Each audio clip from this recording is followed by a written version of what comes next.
saya harus khotbah apa ini? Ya, sudah agak lama saya kenal dengan saudara, ketika saudara masih ada di hotel, apa Pak Marco? Ibis ya?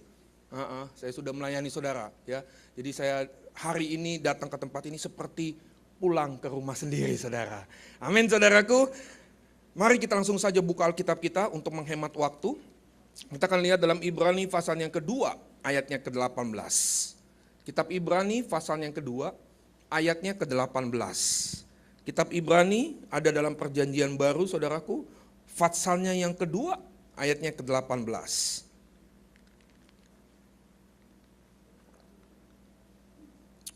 Kitab Ibrani pasalnya kedua, ayatnya yang ke-18. Sudah dapat? Kitab Ibrani ada dalam perjanjian baru, pasalnya kedua, ayatnya ke-18. Di depan sudah ada slide. Ya, saudara boleh lihat di depan. Kalau sudah dapat, kita baca sama-sama. Pada hitungan ketiga seperti biasa, kita akan baca dengan suara yang lantang, dengan suara yang keras. Kalau perlu saudara, samping kanan kiri saudara terganggu dengan pembacaan saudara. Berarti firman Tuhan mempengaruhi hidup banyak orang. Siap saudaraku? Ibrani pasalnya kedua, ayatnya ke-18. 1, 2, dan 3. Sebab oleh karena ia, maka ia dapat menolong mereka yang dicobai. Berbahagialah mereka yang mendengar kebenaran firman Tuhan dan menyimpannya dalam kehidupan sehari-hari. Amin. Bapak, Ibu, serta saudaraku yang dikasihi dalam nama Tuhan, setiap makhluk yang hidup di muka bumi ini, setiap manusia yang hidup di muka bumi ini pasti mempunyai persoalan dalam kehidupannya. Termasuk kita saudaraku, anak-anak Tuhan di tempat ini. Pasti kita mempunyai persoalan, tantangan, rintangan, pergumulan dalam kehidupan kita masing-masing. Nah, adanya masalah-masalah yang Tuhan izinkan datang dalam kehidupan kita, itu bukan untuk menghancurkan kita. Tuhan izinkan Pak, Bu, masalah itu datang dalam kehidupan kita. Tuhan mau mendidik, Tuhan mau melatih, Tuhan mau mempersiapkan kita untuk satu tujuan yang berasal daripada Tuhan. Yang setuju dengan saya, katakan amin dulu. Nah, ada sebuah kerangka berpikir yang keliru dalam kehidupan orang Kristen zaman sekarang ini saudara. Kita selalu berpikir begini saudara, kalau saya sudah ikut Tuhan, pasti hidup saya akan enak. Kalau saya sudah terima Tuhan dalam kehidupan saya, pasti hidup saya akan enak. Apalagi kalau saya sudah melayani Tuhan, pasti semuanya menjadi gampang dalam hidup ini. Ya, saking gampangnya saudaraku, kita menjadi malas untuk berdoa. Kecenderungan kita, orang Kristen, anak-anak Tuhan, orang percaya zaman sekarang ini, kalau sudah nggak ada masalah dalam hidup kita, kita menjadi malas untuk berdoa. Kebanyakan orang percaya itu berdoa karena ada masalah. Makanya tidak heran zaman sekarang ini, banyak anak-anak Tuhan menjadikan Tuhannya sebagai hamba saja. Tahukah saudara, musuh terbesar di dalam kekristenan itu adalah rasa nyaman. Katakan dengan saya, rasa nyaman. Waktu kita ada dalam zona ini, dalam zona rasa nyaman ini, kita menjadi terlena dalam kehidupan kita. Dan kita menjadi malas untuk berdoa. Tolong dengarkan saya baik-baik saudara. Allah kita adalah Allah yang tidak tertarik sama sekali untuk menjadikan kita menjadi nyaman. Tapi Allah kita adalah Allah yang sangat tertarik untuk menjadikan kita menjadi dewasa. Makanya dia izinkan masalah, persoalan, tantangan, rintangan, penderitaan, bahkan sakit penyakit datang dalam kehidupan kita. Tuhan mau melatih, Tuhan mau mempersiapkan kita untuk menjadi pribadi-pribadi yang dewasa dalam Tuhan. Tolong dengarkan saya baik-baik sekali lagi saudara. Kekristenan tanpa hubungan pribadi dengan Tuhan itu tidak akan menjadi kuat. Atau kalau kekristenan ini kita hanya jadikan sebagai sebuah tradisi atau agama saja, maka kita akan menjadi anak-anak Tuhan yang suka berdoa kalau sedang ada dalam masalah saja. Nanti kalau kita merasakan masalah itu sudah nggak ada dalam kehidupan kita, kita menjadi lupa untuk berdoa. Biasanya ini yang saya sebut dengan doa gawat darurat saudaraku. Doa yang kita panjatkan kepada Tuhan kalau sedang butuh saja kepada Tuhan. Nah, yang Tuhan mau kita lakukan adalah begini saudara. Lagi ada dalam masalah ataupun tidak, kita harus suka untuk berdoa. Amin.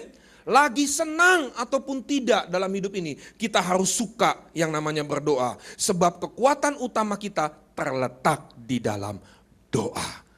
Kita beri tepuk tangan yang paling meriah buat Tuhan kita. Pencobaan adalah hal-hal yang biasa dalam kehidupan kekristenan ini. Tapi dengan doa saudaraku, kita bisa mengatasi semua persoalan, semua masalah, semua tantangan dalam hidup kita dengan rasa tenang. Ketahuan saudara, kalau orang yang suka berdoa, ketika masalah datang dalam kehidupannya, itu nampak saudara. Itu kelihatan saudara. Orang yang suka berdoa, ketika masalah datang dalam kehidupannya, dia enggak ngumpet. Dia enggak sembunyi, bahkan dia enggak lari saudara. Dia akan hadapi masalah itu bersama dengan Tuhan. Sebab dia tahu bersama dengan Tuhan, dia adalah umat-umat lebih daripada pemenang. Amin. Makanya kitab Ibrani pasalnya kedua ayat ke-18 berkata gini, sebab oleh karena ia sendiri, maksudnya Tuhan Yesus telah menderita saudaraku karena pencobaan, maka ia dapat menolong mereka yang dicobai. Yesus aja dicobai kok dalam kehidupannya saudaraku. Sangat sombong kalau kita sebagai orang percaya itu tidak berdoa.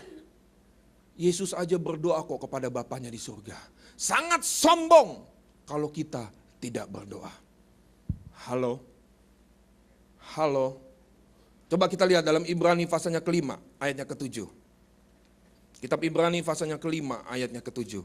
Yesus saja berdoa kok kepada Bapaknya di surga saudaraku. Sangat sombong kalau kita ngakunya sebagai orang percaya, anak-anak Tuhan, orang Kristen. Dalam hidup kita tidak berdoa. Yesus saja berdoa kepada Bapaknya di surga. Sudah dapat Ibrani pasalnya kelima, ayatnya ke-7? Saya baca buat saudara, saudara boleh simak Alkitab saudara, di depan sudah ada slide. Alkitab berkata gini, dalam hidupnya sebagai apa saudaraku? Sekali lagi saudaraku, manusia. Ia telah mempersembahkan apa saudaraku?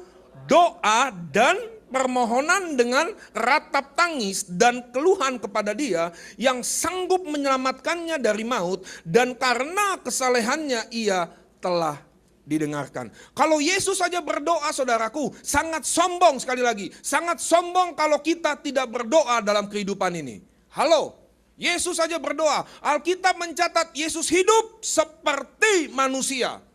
Walaupun dalam Filipi pasalnya kedua saudara berkata bahwa Yesus adalah Allah dan dia adalah juga manusia, tapi dia tidak mempertahankan sifat kealahannya. Makanya waktu dia datang ke dunia ini saudaraku, dia sama persis seperti saudara dan saya. Dia lahir sebagai bayi, kemudian dia masuk dalam fase anak-anak, remaja.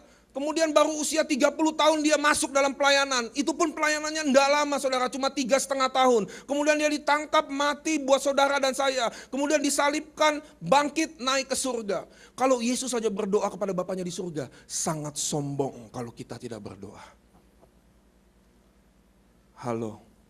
Hari ini bolehkah saya bertanya kepada saudara, di bulan pertama, tanggal pertama maksud saya di bulan Juli ini, saya mau bertanya sama saudara, bagaimana hubungan pribadimu dengan Tuhan? Pak, Bu, dulu saya pikir pertanyaan seperti ini ditujukan kepada orang yang baru bertobat. Tapi sekarang saya baru mengerti Pak, Bu, pertanyaan seperti ini sesungguhnya ditujukan kepada kita yang sudah lama menjadi orang Kristen. Orang yang sudah melayani Tuhan, hamba-hamba Tuhan. Saya pelajari Pak, Bu, dalam kehidupan kekristenan saya. Semakin saya mengerti firman Tuhan, semakin saya bisa berkhotbah saudaraku. Semakin saya bisa mengatasi masalah-masalah dalam hidup saya, tentunya ditolong oleh hikmat yang Tuhan berikan dalam kehidupan saya. Di titik seperti itulah saudaraku, saya tidak berdoa. Kalau saya biarkan hal ini terjadi dalam kehidupan kekristenan saya, jangan-jangan saya menjadi anak yang terhilang sementara saya melayani Tuhan. Saya terima semua jadwal pelayanan, tapi hubungan pribadi saya dengan Tuhan tidak ada sama sekali. Saya bisa hampir setiap hari khotbah saudara. Iya, apalagi kalau event-event tertentu saudara. Tiap hari itu dari Senin sampai Minggu saudara. Dari Senin sampai Senin lagi saudara. Kadang di laut, di rig, di minyak. Iya, saya khotbah pindah dari satu tanker ke kapal tanker yang lain. Itu memberitakan firman Tuhan saudara. Tapi kalau saya biarkan hal ini terjadi dalam kehidupan saya, maka kualitas kerohanian saya, kualitas hubungan pribadi saya dengan Tuhan akan menjadi rapuh. Saudara tahu kisah anak yang terhilang dalam Lukas pasalnya ke-15? Bagi saya Pak Bu, kisah anak yang terhilang dalam Lukas pasal ke-15, kisah terbesar dari anak yang terhilang itu bukan anak yang bungsu, tapi anak yang sulung. Katakan dengan saya, anak yang sulung. Mengapa anak yang sulung, bukan anak yang bungsu? Kalau anak yang bungsu saudaraku ya, kalau zaman sekarang ini kita sebut anak kurang ajar itulah. Ya, bapaknya belum meninggal, dia minta semua warisan kepada bapaknya. Bapaknya kasih, tapi dia habis-habiskan semuanya. Dia foya-foyakan semua warisan dari bapaknya. Dia hidup dengan pelacur, dia main judi, dia foya-foya. Tapi ketika dia pulang ke rumah bapaknya saudaraku, bapaknya terima lagi. Maksud saya begini saudara, kalau terhilang jauh dari rumah, itu wajar. Wong jauh kok dari rumah. Coba anak yang sulung saudaraku. Anak yang sulung perhatikan saudaraku. Dia tinggal satu rumah dengan bapaknya. Dia coba-coba melakukan semua kehendak bapaknya. Tapi sesungguhnya hatinya menjauh dari bapaknya. Hubungan dengan bapaknya tidak ada sama sekali. Jangan-jangan kita seperti anak yang sulung itu saudaraku. Bagaimana hubungan pribadimu dengan Tuhan hari ini? Saya tidak tahu di tempat ini, di gereja Tuhan tempat ini, apakah ada rumah doa? Menara doa, ada. Rumah doa juga ada ya Pak ya? Udah jadi menara doa. Jemaat harus dilatih untuk suka yang namanya berdoa. Saya temukan saudara dimanapun saya melayani saudara, saya selalu lihat, yang pertama saya lihat itu adalah tim doanya. Pasukan doanya, itu yang selalu saya lihat itu pasti kebanyakan wanita. Itu selalu saudara. Terus kalau saya lihat setelah wanita, yang tua-tua isinya saudara. Yang muda-muda nggak ada, apalagi pria. Hari ini saya mau encourage kepada saudara, bahwa kita orang percaya harus suka yang namanya berdoa. Amin. Hari apa Pak menara doa di sini tiap hari? Hari Rabu jam 2 minggu sekali. Jam 7 malam. Saya menantang untuk setiap saudara untuk suka yang namanya berdoa. Libatkan diri saudara untuk datang dalam setiap pertemuan doa. Amin. Ada 2 gereja yang sangat bertumbuh di dunia ini saudara. Pertama-tama kita sudah tahu itu di Korea Selatan bahwa kekristenan cepat bertumbuh. Itu karena orang di Korea Selatan suka yang namanya berdoa. Yang kedua yang saya amati ada gereja yang cepat sekali bertumbuh yaitu di Amerika Serikat. Gereja ini digembalakan oleh Bill Hybels. Dia juga salah satu penulis buku ya. Yang paling banyak diajarkan kepada jemaat di sana adalah datang kepada ibadah doa. Datang ke kebaktian doa. Kebaktian hari Minggu tuh khusus para seekers, para jiwa-jiwa baru. Hari-hari yang seperti hari Kamis, hari Rabu, itu para anak-anak Tuhan di sana, anak-anak Tuhan di sana itu berkumpul untuk berdoa. Berdoa buat apa saja, berdoa buat kota mereka, berdoa buat orang-orang yang akan diselamatkan, berdoa buat negara mereka. Intinya begini saudara, orang percaya harus suka yang namanya berdoa. Amin. Nah, saya akan akhiri khotbah saya dengan menunjukkan kepada saudara, ada 2 prinsip rohani yang Tuhan akan kerjakan dalam kehidupan kita kalau kita berdoa. Ada 2 hukum rohani atau 2 prinsip rohani yang Tuhan Allah kerjakan dalam kehidupan kita kalau kita berdoa. Jadi kalau kita tidak berdoa saudaraku, Tuhan tidak lakukan apa-apa dalam kehidupan kita.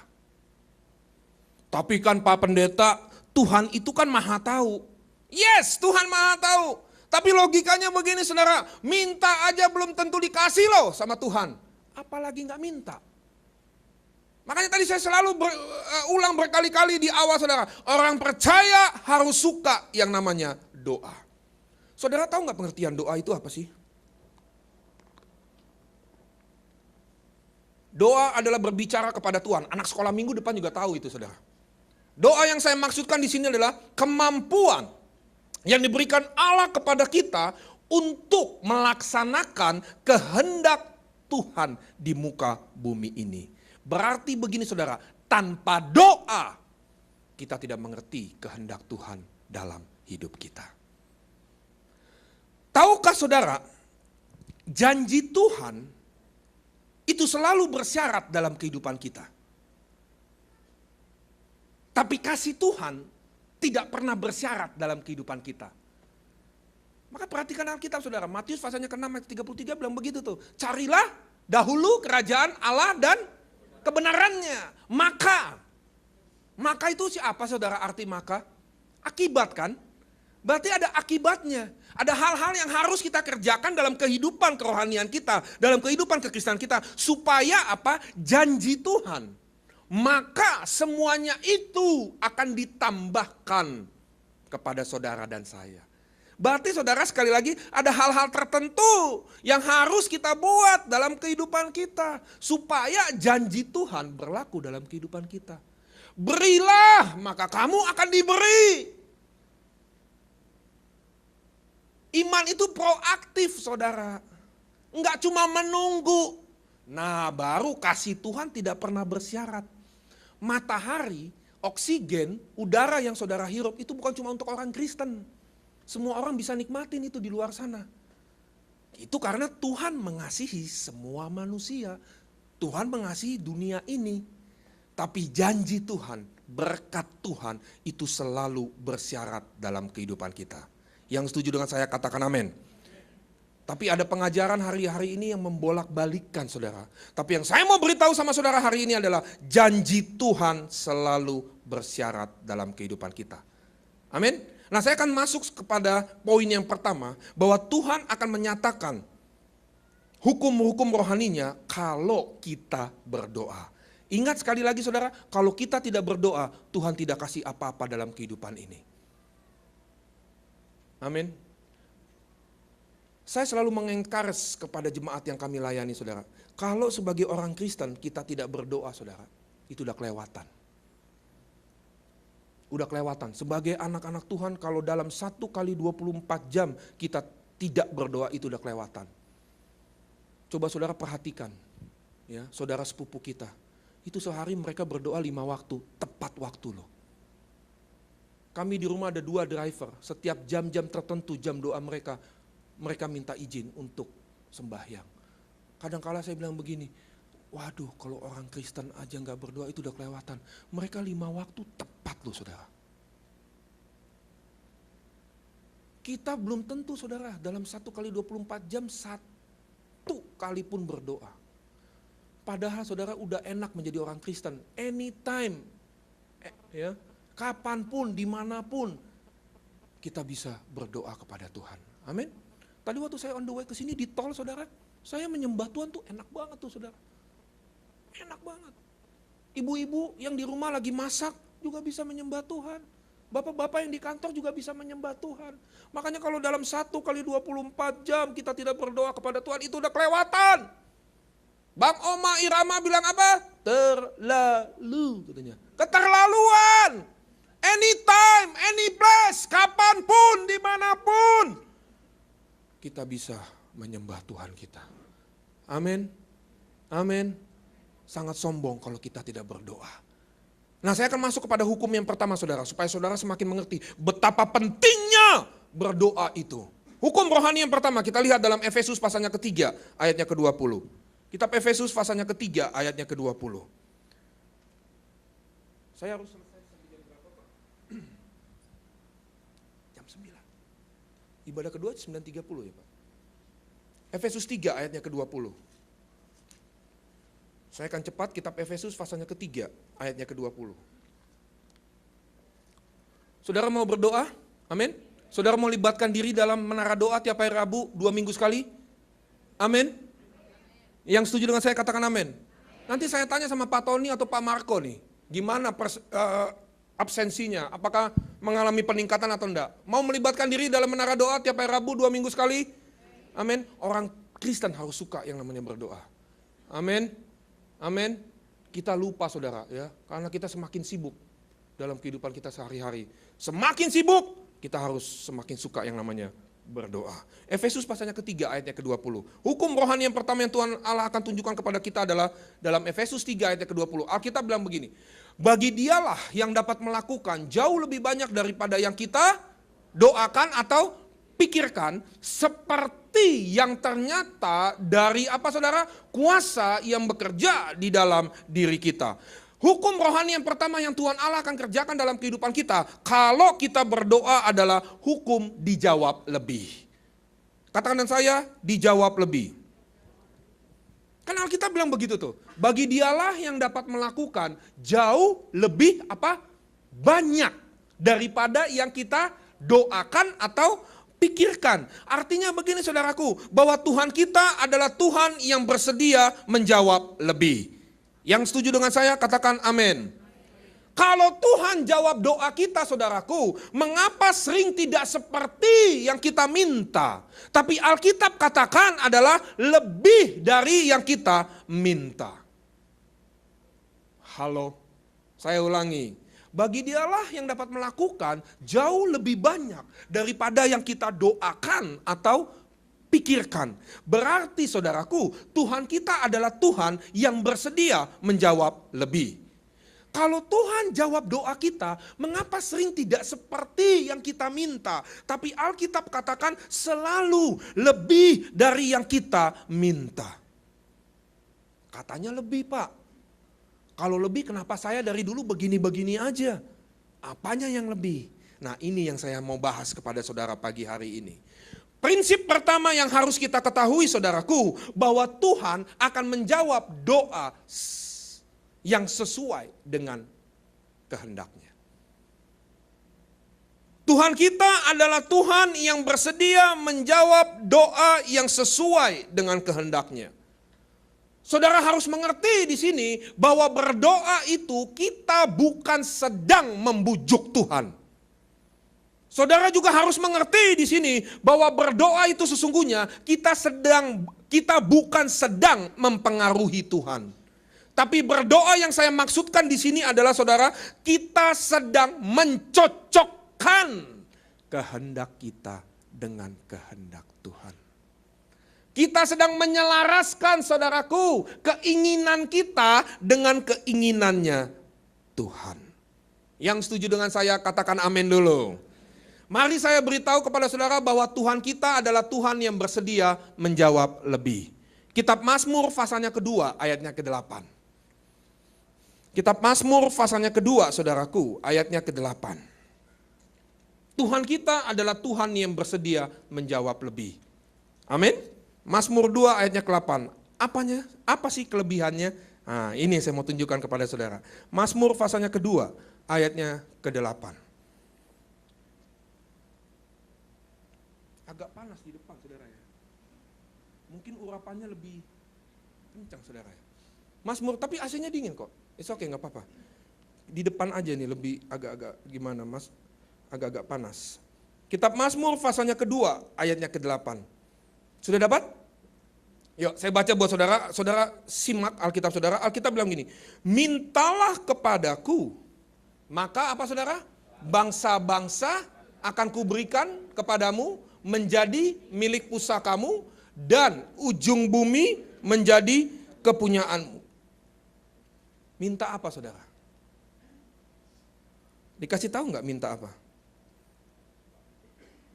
Mintalah kepadaku, maka bangsa-bangsa akan kuberikan kepadamu menjadi milik pusakamu dan ujung bumi menjadi kepunyaanmu. Dikasih tahu nggak minta apa? Halo? Dikasih tahu nggak minta apa? Enggak kan? Berarti gini saudara, kalau kita minta sesuatu kepada Tuhan saudaraku, Tuhan akan kasih seluruh isi bumi ini buat saudara dan saya. Kalau kita minta. Halo, paham gak sampai sini? Mintalah kepadaku.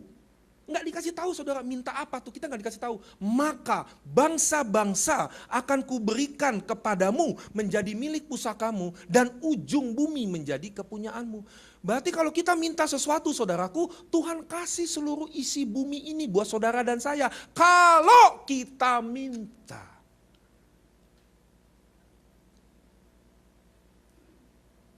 Halo. Makanya Koden, saudara tahu Koden? Pendeta Daniel Alexander yang ada di Nabire di Papua, saya kenal baik sama beliau. Ya, waktu kami sekolah Alkitab dia bilang begini, ya, waktu kami sekolah Alkitab dia paling marah sama anak-anak rohaninya kalau kita berdoa minta pacar. Loh, saya tanya kenapa papi? Saya bilang gitu. Dia bilang begini, sama saja kalian ya itu bunuh nyamuk tapi pakai senjata nuklir.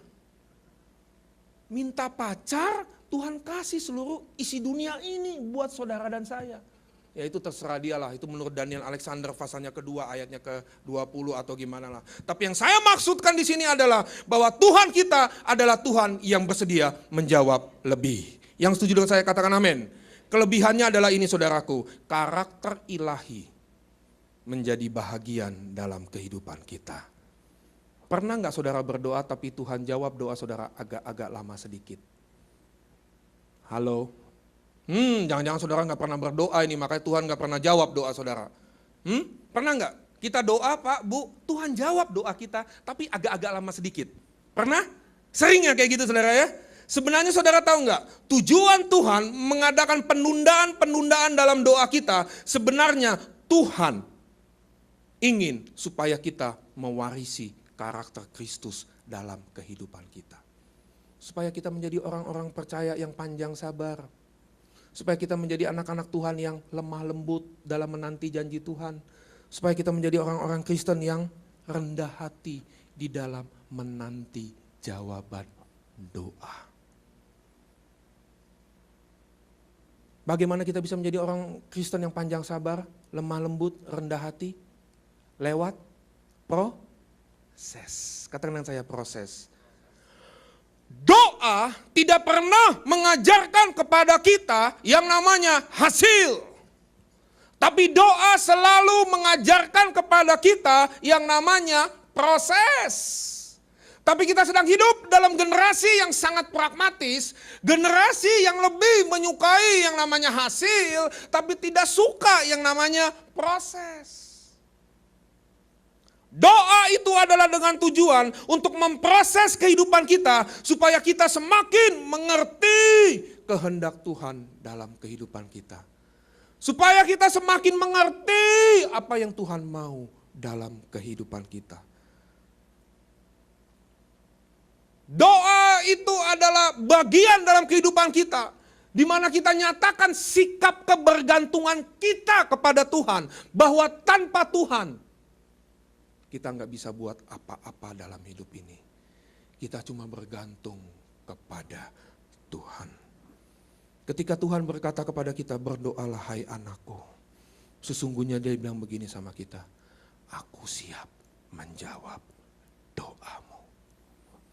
Ada karakter kita yang diubah dalam doa.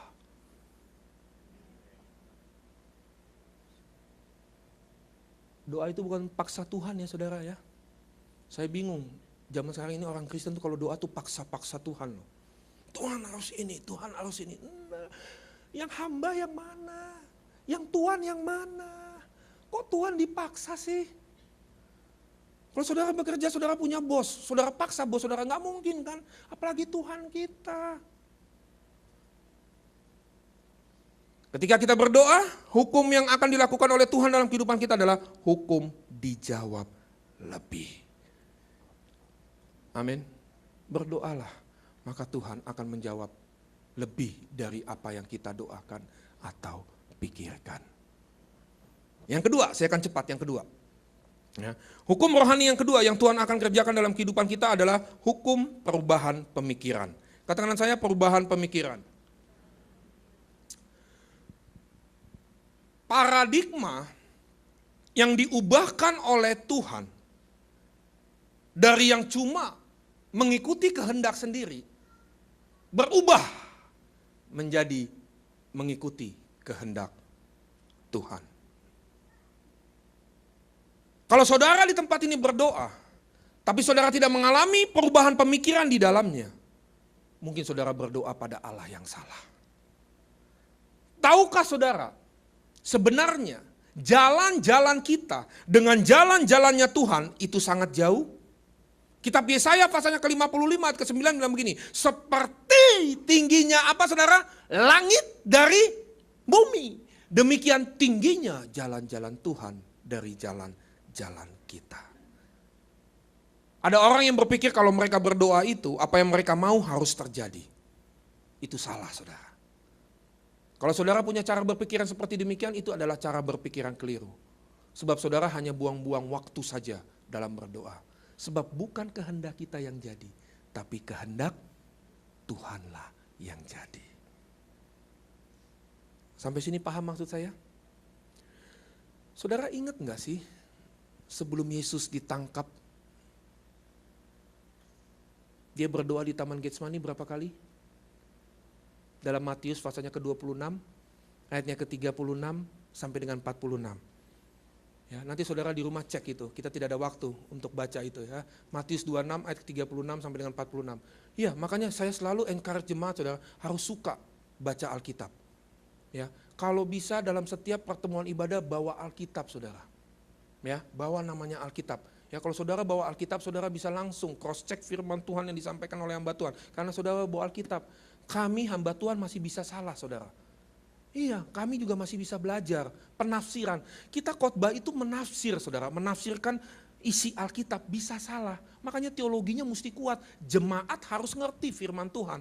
Makanya kalau saudara nanti ada waktu di rumah, baca dalam Matius 26 ayat ke-36 sampai dengan 46. Sebelum Yesus ditangkap, dia berdoa di Taman Getsemani, berapa kali saudaraku? 3 kali, katakan saya 3 kali.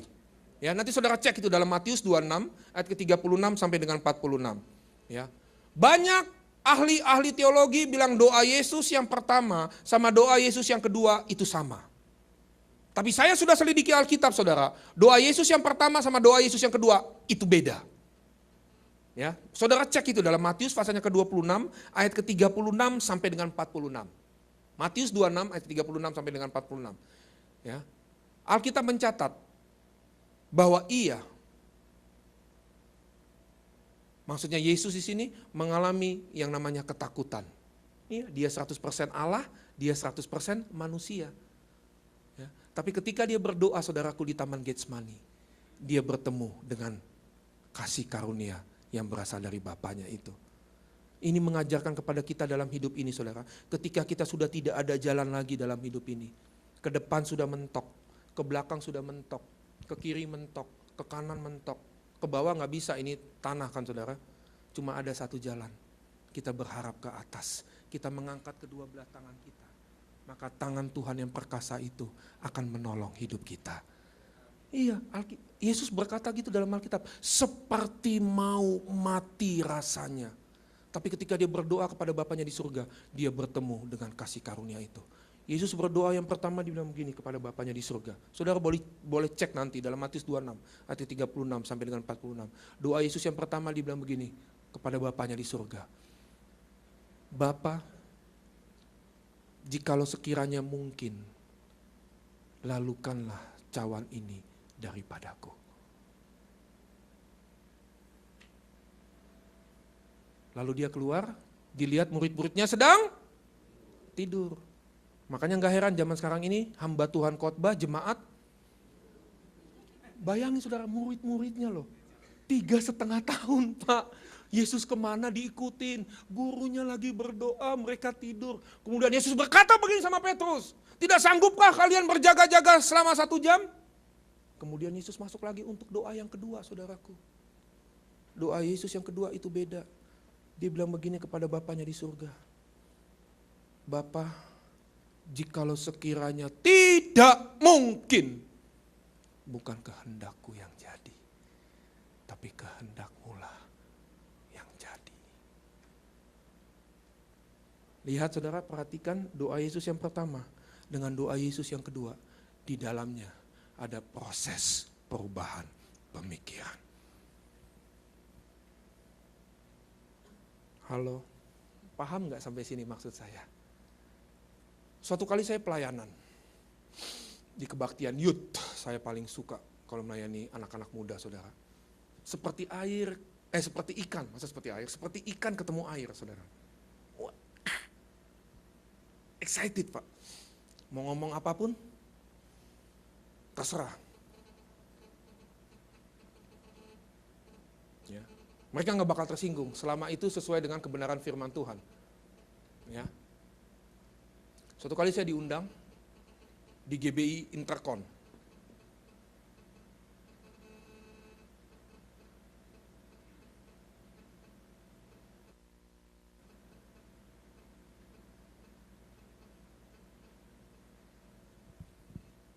Memang handphone mesti dimatikan dalam itu setiap ibadah, saudara.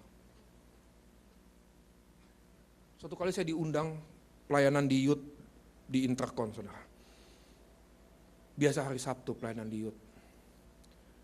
Itu sore jam 5. Itu kebaktiannya lama banget, saudara. Waduh, praise and worship-nya luar biasa, saudara, mereka luar biasa. Besok saya harus pelayanan hari Minggunya. Saya lupa di daerah mana. Tapi sekitar daerah kota kalau nggak salah deh. Ya. Jadi saya tinggal di daerah Jakarta Timur, saya pelayanan di Jakarta Barat hari Sabtu, besok pagi mesti di daerah kota. Jadi saya tipe hamba Tuhan yang tidak bisa khotbah tanpa persiapan. Ya kalau persiapan materi waktu kami sekolah lah. Kita sudah banyak baca buku. Setidaknya persiapan roh. Khotbah itu, saudara, bukan hanya memberikan informasi saja, tapi impartasi spirit.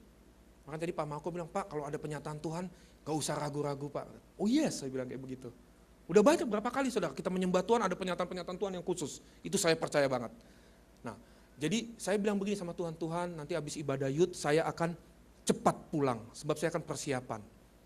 Jadi ketika doa berkat selesai, itu panjang banget, saudara. Satu lagu bisa diulang-ulang 5-6 kali, saudara. Wah semangat, saya juga gak mau kalah semangat. Wah semangat semuanya, hadirat Tuhan luar biasa, saudaraku. Setelah kebaktian selesai, saya doa berkat, saya langsung pergi ke lift.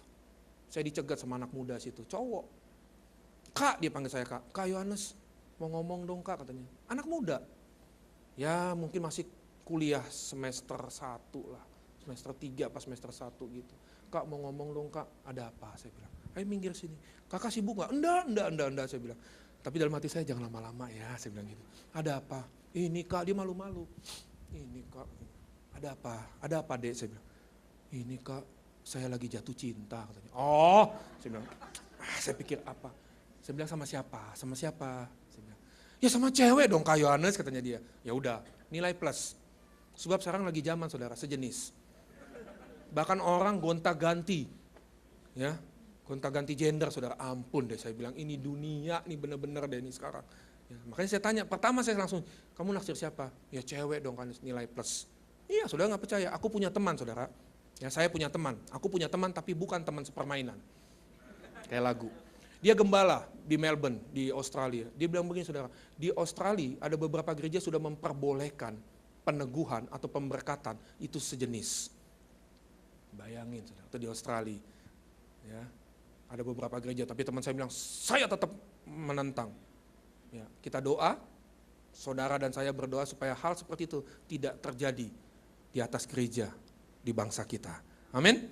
Ya nggak mungkin lah, masa pastornya doakan hari ini si Joko sama si Anton, besok si Tini sama si Siti, nggak mungkin kan?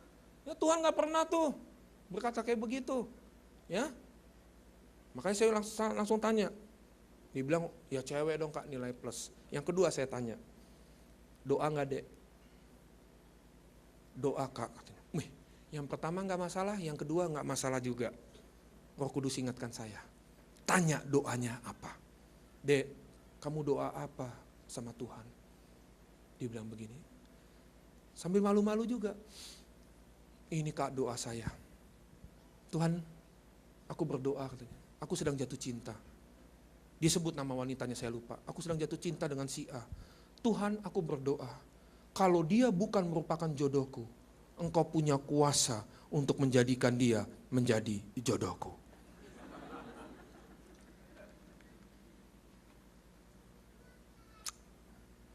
Saya lihat dari ujung kepala sampai ujung kaki. Saya colek dia. Dek, kamu sedang berdoa atau sedang paksa Tuhan? Kadang-kala kita seperti itu, saudaraku yang dikasihi dalam nama Tuhan. Kita pakai kemahakuasaan Tuhan. Kita pakai kedahsyatan Tuhan untuk mengubah keadaan seperti yang kita inginkan. Itu yang saya sebut dengan doa manipulasi. Tahukah saudara, sebenarnya waktu kita berdoa, kita sedang menyatukan. Saya ulangi, pada waktu kita berdoa, kita sedang menyatukan jalan kita dengan jalannya Tuhan. Makanya penulis Amsal bilang begini, saudara, orang bodoh tidak mengerti kehendak Allah, Tapi orang bijaksana akan mengerti kehendak Tuhan. Saudara tahu arti sesat? Tahu arti sesat? Salah jalan. Benar. Kenapa kita salah jalan? Karena kita memilih jalan kita sendiri. Makanya temukan kehendak Allah dalam kehidupan kita. Supaya kita tidak salah jalan. Temukan kehendak Tuhan dalam kehidupan kita. Temukan tuntunan Tuhan dalam kehidupan kita. Nanti di ibadah kedua saya akan membahas kepada saudara tentang tuntunan Tuhan. Itu powerful saudara. Tuhan itu menuntun kita tuh luar biasa dalam ini. Tapi kitanya sendiri yang gak mengerti bahwa Tuhan sedang menuntun hidup kita. Karena memang kita tidak peka terhadap suaranya Tuhan. Nanti di ibadah kedua saya akan bahas kepada saudara tentang tuntunan Tuhan. Coba saudara tolong lihat saya supaya saudara mengerti pagi hari ini. Ya, tolong lihat saya sebentar. Perubahan pemikiran akan memberikan kemampuan kepada saudara dan saya, kepada kita semua, untuk dapat membedakan manakah kehendak Allah dalam kehidupan kita. Roma 12, coba kita lihat. Roma pasalnya ke-12. Makanya dalam berdoa itu penting saudara berubah cara berpikir kita. Jangan paksakan keinginan kita, kehendak kita kepada Tuhan. Itu bukan berdoa namanya. Itu sedang paksa Tuhan. Roma 12 ayatnya kedua. Dari ayat yang pertama deh kita baca supaya komplit. Saudara diberkati pagi ini, amin. Saudara mengerti maksud firman Tuhan hari ini? Orang Kristen harus suka berdoa. Tapi berdoanya jangan salah. Kalau kita berdoa salah, kita cuma buang-buang waktu saja saudara berdoa. Kita gak dapat apa-apa. Orang salah kok doanya. Roma pasalnya ke-12, ayatnya yang pertama dan ayatnya kedua. Ini ayat sudah sering sekali kita dengar. Mungkin ada di antara saudara sudah luar kepala dengan ayat ini. Hafal luar kepala. Karena hafalnya di luar kepala jadi lupa saudaraku. Habis di luar sih saudara. Jadi tidak ada salahnya kita baca sekali lagi. Kitab Roma pasalnya ke-12. Ayat yang pertama dan ayatnya kedua. Sudah dapat? Yuk kita baca ya 2, 3. Karena itu saudara-saudara, demi kemurahan Allah, aku menasihatkan kamu supaya kamu mempersembahkan tubuhmu sebagai persembahan yang hidup, yang kudus dan yang berkenan kepada Allah. Itu adalah ibadahmu yang sejati. Ayat kedua saudara penekanannya. Janganlah kamu menjadi apa saudaraku? Serupa dengan dunia ini, tetapi berubahlah oleh pembaharuan budimu sehingga kamu dapat membedakan manakah kehendak Allah, apa yang baik, yang berkenan kepada Allah, dan yang sempurna. Perubahan pemikiran akan memberikan kepada kita kemampuan untuk dapat membedakan manakah kehendak Allah dalam kehidupan ini. Makanya saudara dalam Alkitab pertobatan disebut dengan apa? Metanoia. Tahu arti metanoia? Metanoia bukan nama toko buku. Metanoia yang sesungguhnya mempunyai pengertian apa?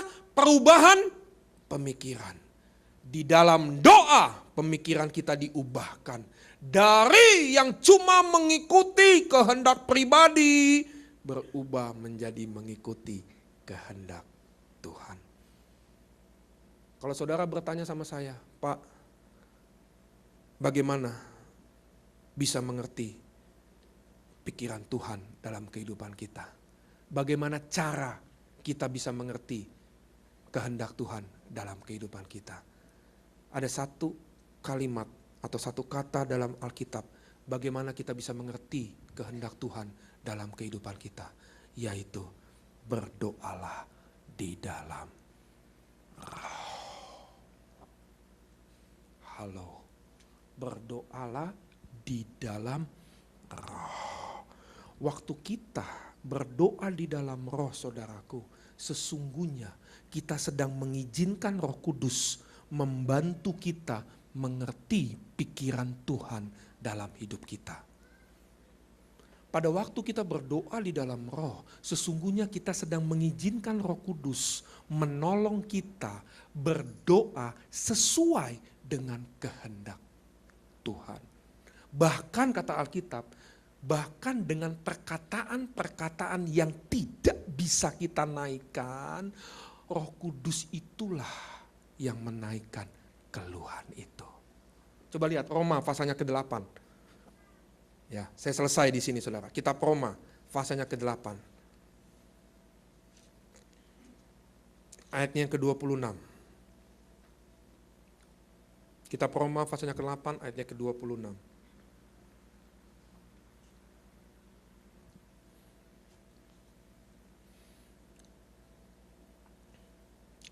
Roma 8 ayatnya 26 dan 27. Yuk kita baca ya saudara supaya kita ngerti firman Tuhan ini. Roma 8 ayat ke-26 dan 27. 2, 3. Demikian juga Roh membantu kita dalam sebab kita tidak tahu bagaimana sebenarnya harus tetapi Roh sendiri berdoa untuk kita kepada Allah dengan keluhan-keluhan yang tidak terucapkan. Ayat ke-27 saudara. Dan Allah yang menyelidiki hati nurani mengetahui maksud roh itu. Yaitu bahwa ia sesuai dengan kehendak Allah berdoa untuk orang-orang kudus. Berdoalah di dalam roh. Jangan pernah menyerah di dalam berdoa. Berdoalah di dalam roh. Waktu saudara dan saya berdoa di dalam roh, sesungguhnya kita sedang menyamakan, menyatukan kehendak kita, jalan kita dengan jalan-jalannya Tuhan. Orang yang berubah cara berpikirnya akan mengerti kehendak Allah dalam hidupnya. Apapun yang menjadi persoalan dalam kehidupan saudara hari-hari ini, jangan pernah menyerah di dalam doa. Alkitab bilang begini, apa saja yang kamu minta di dalam doa dengan penuh kepercayaan, maka kamu akan menerimanya. Saya undang pemain musik tampil ke depan, worship leader tampil ke depan. Apapun yang menjadi persoalan dalam hidup saudara hari-hari ini, jangan pernah menyerah di dalam berdoa. Amin. Dia ada